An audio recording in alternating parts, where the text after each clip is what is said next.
बहुत समय पहले कौशल देश में अहिंसक नाम का एक लड़का जन्मा। वो जन्म से ही तेज, होशियार और गहरी बुद्धि वाला था। उसके माता पिता उसे बहुत प्यार करते थे और चाहते थे कि वो बड़ा होकर एक महान इंसान बने। बचपन में वह पढ़ाई में आगे था, पर स्वभाव से थोड़ा जिद्दी और जल्दी गुस्सा करने वाला। गलत संगत में पड़ने से वह शिष्यों ने गुरु के कान भरने शुरू किए। गुरुदेव, अहिंसक आपके साथ बुरा करेगा, वो आपसे बड़ा बनना चाहता है।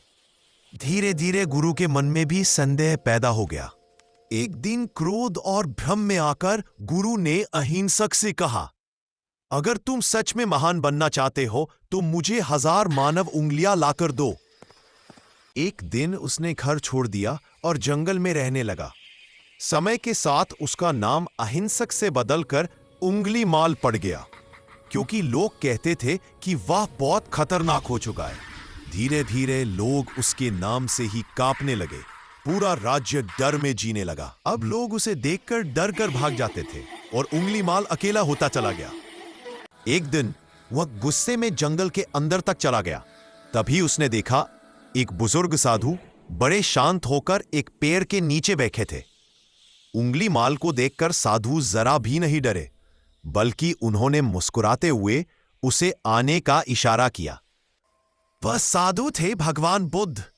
अद्भुत बात यह थी कि जहां लोग उंगली माल को देखकर भागते थे, वही बुद्ध शांत भाव से चलते रहे, जैसे उन्हें बिल्कुल डर ना हो। उंगली माल चौंक कर बोला, तुम मुझसे डरते क्यों नहीं? सब लोग भाग जाते हैं। बुद्ध ने शांत स्वर में कहा, क्योंकि मैं तुम में वही संभावनाएं देखता हूं जो हर इंसान में होती है, भलाई, करुणा और परिवर्तन की क्षमता।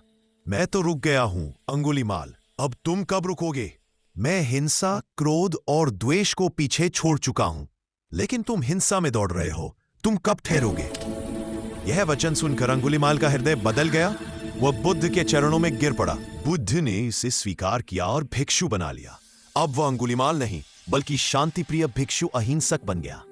लोगों ने शुरुआत में उसका विरोध किया, उसे पत्थर मारे, पर उसने कभी प्रतिकार नहीं किया। कुछ समय बाद सब ठीक हो गया। धीरे धीरे लोग उसकी सच्चाई, पश्चाताप और सेवा देखकर उसको अपना लिया। अब वह सबकी सहायता करता, बिना किसी लाभ के, जैसे बुद्ध का अंश उसमें समा गया हो। वह बुद्ध के मार्ग पर चल पड़ा। अब वह लोगों की मदद करता, बीमारों की सेवा करता, जंगल से गुजरने वालों की रक्षा करता। धीरे धीरे जिसे लोग डरते थे, उसी का सम्मान करने लगे। जन्म भले जैसा भी हो, गलत राह पर भटक जाए इंसान, लेकिन सही मार्गदर्शन और सही निर्णय पूरी जिंदगी बदल सकता है। उंगलीमाल का जीवन डर से भलाई की ओर, अंधकार से प्रकाश की ओर एक प्रेरणादायक यात्रा बन गया।